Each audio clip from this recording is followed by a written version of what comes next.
Assalamualaikum warahmatullahi wabarakatuh. Halo kelas 10 MM1. Masih terus semangat kan? Nah, minggu kemarin kita telah membahas mengenai teks eksposisi, diantaranya yaitu pengertian, ciri-ciri, tujuan, terus mengetahui apa itu kalimat fakta dan kalimat opini. Lalu kalian telah mengetahui apa saja perbedaan antara kalimat fakta dan kalimat opini. Nah, untuk pertemuan sekarang kita akan membahas mengenai struktur dan kaidah kebahasaan teks eksposisi. Lalu kalian akan mengetahui apa saja langkah-langkah dalam pembuatan teks eksposisi. Nah, kita langsung masuk ya ke materi kita kali ini. Yang pertama yaitu struktur teks eksposisi. Struktur teks eksposisi memiliki 3 unsur. Yang pertama, tesis atau pembukaan. Yang kedua, argumentasi atau isi. Yang ketiga, penegasan ulang atau penutup. Unsur yang pertama yaitu tesis dan pembukaan. Tesis atau pembukaan. Tesis berisi identifikasi proses, hal atau fenomena yang diangkat sebagai topik utama. Tesis menunjukkan secara garis besar dari topik utama yang akan dibahas secara mendetail dalam teks eksposisi. Jadi, tesis itu awalan dalam teks eksposisi. Apa yang mengawali penulis, apa yang ingin disampaikan penulis dalam teks eksposisi itu awalannya ada pada tesis, seperti itu. Lalu unsur yang kedua yaitu argumentasi atau isi. Argumentasi berisi serangkaian gagasan pengarang yang dilengkapi dengan fakta dan data yang akurat. Pada bagian ini disajikan berbagai macam data yang diwujudkan dalam bentuk angka, peta, gambar, grafis, statistik, serta hubungan sebab akibat yang mendukung argumen penulis. Argumentasi merupakan penguat kebenaran data dan bukan ujaran untuk memengaruhi pikiran pembaca.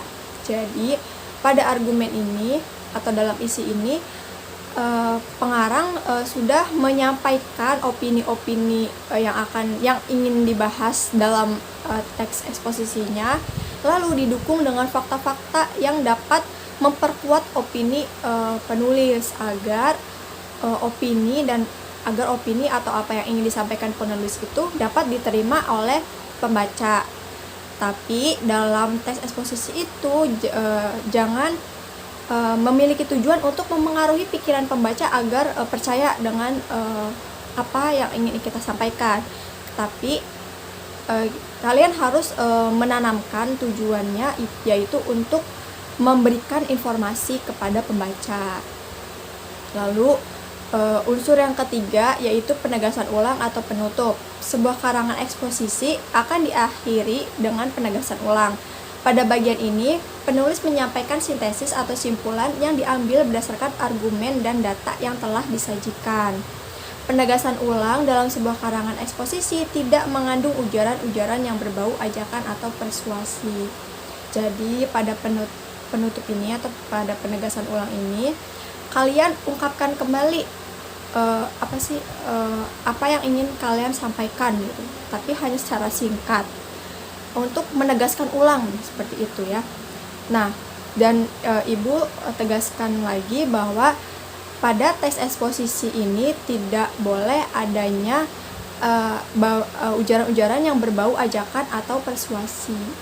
Jadi kalian hanya memiliki tujuan semata-mata untuk memberikan informasi kepada pembaca atau pendengar ya. Nah, sekarang pembahasan selanjutnya yaitu kaidah kebahasaan teks eksposisi. Gaya bahasa yang digunakan dalam karangan eksposisi berupa gaya bahasa informatif, yaitu bahasa pemberitaan atau bahasa tanpa pengaruh subjektivitas dan perasaan emosional penulisnya. Pengarang berusaha menguraikan sejelas-jelasnya pokok permasalahan yang sedang dibahas sehingga pembaca dapat memahami maksud yang ingin disampaikan pengarang. Sesuai dengan tujuan yang ingin dicapainya, sebuah karangan eksposisi berisi informasi-informasi yang bersifat memperluas wawasan pembaca.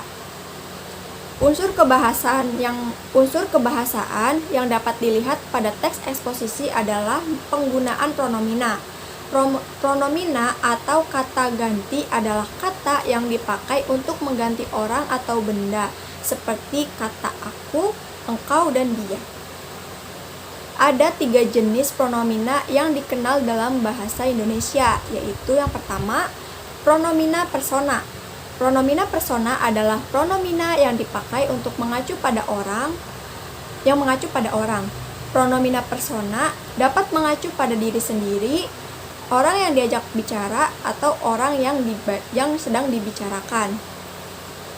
Lalu pronomina yang kedua yaitu pronomina penunjuk. Pronomina penunjuk dalam bahasa Indonesia ada 3 macam, yaitu yang pertama, pronomina penunjuk umum, meliputi kata ini dan itu. Jadi hanya kata ini dan itu, ya. Lalu yang kedua, pronomina penunjuk tempat, meliputi kata sini, situ, dan sana. Lalu pronomina penunjuk ihwal, meliputi begini dan begitu. Lalu pronomina yang ketiga yaitu pronomina penanya. Pronomina yang dipakai sebagai pemarkah pertanyaan. Dilihat dari segi maknanya, yang ditanyakan itu dapat mengenai orang, barang, atau pilihan dengan menggunakan kata siapa, apa, dan mana. Dilihat dari bentuknya, terdapat 2 unsur yang mendasari kata penanya, yaitu apa dan mana. Lalu selanjutnya kalimat tunggal. Kalimat tunggal adalah kalimat yang hanya terdiri dari satu pola kalimat atau menyerupai klausa dengan intonasi final. Kalimat tunggal hanya memiliki satu pokok bahasan yang utama. Jadi kalimat tunggal itu hanya memiliki satu pola kalimat. Jadi hanya terdiri satu subjek dan satu predikat. Contoh dari kalimat tunggal yaitu Bu Rina mengajar bahasa Indonesia di kelas 10 MM1. Nah, Bu Rina itu kan sebagai subjek, lalu mengajar sebagai predikat, bahasa Indonesia sebagai objek, dan di kelas 10 MM1 berperan sebagai keterangan. Nah, di kalimat itu kan hanya terdiri dari satu subjek atau satu S dan satu P predikat kan. Nah, jadi itu tergolong ke dalam kalimat tunggal. Lalu selanjutnya kalimat majemuk. Kalimat majemuk adalah kalimat yang terdiri atas 2 pola kalimat tunggal atau lebih. Beberapa kalimat tunggal dapat membentuk kalimat majemuk dengan bantuan konjungsi. Berdasarkan kedudukan unsur-unsur penyusunannya, kalimat majemuk digolongkan dalam kalimat majemuk setara, kalimat majemuk bertingkat, dan kalimat majemuk campuran. Jadi kalimat majemuk itu terdiri dari 2 pola kalimat atau lebih. Jadi terdiri dari minimal 2 subjek dan 2 predikat. Nah, macam-macam kalimat majemuk itu, yang pertama ada kalimat majemuk setara. Kalimat majemuk setara adalah kalimat majemuk yang hubungan antar unsurnya memiliki kedudukan yang setara atau sederajat. Contoh, ibu sedang membaca majalah dan ayah sedang membaca koran. Nah, ibu kan subjek, sedang membaca adalah predikat, lalu majalah itu objek dan itu konjungsi, lalu ayah itu subjek, sedang membaca predikat, dan koran adalah objek. Nah, jadi di dalam kalimat itu terdiri 2 subjek dan 2 predikat, lalu 2 objek. Nah, yang terpenting itu hanya harus 2 subjek dan 2 predikat. Nah, selebihnya seperti objek, keterangan, pelengkap itu boleh hanya 1, boleh tidak ada, bahkan boleh tidak ada. Yang terpenting harus ada pola kalimat utamanya, yaitu subjek dan predikat. Lalu selanjutnya kalimat majemuk bertingkat adalah kalimat majemuk yang hubungan antar unsurnya memiliki kedudukan yang tidak sederajat. Salah satu unsurnya menduduki kalimat utama atau induk kalimat, sedangkan unsur yang lain sebagai anak kalimat. Contohnya, adik menangis ketika ibu memasak di dapur.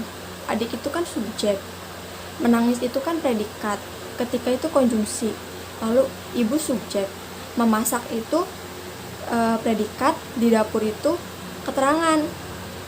Nah, di kalimat tersebut ada dua ada dua pola kalimat, ada dua unsur pola kalimatnya.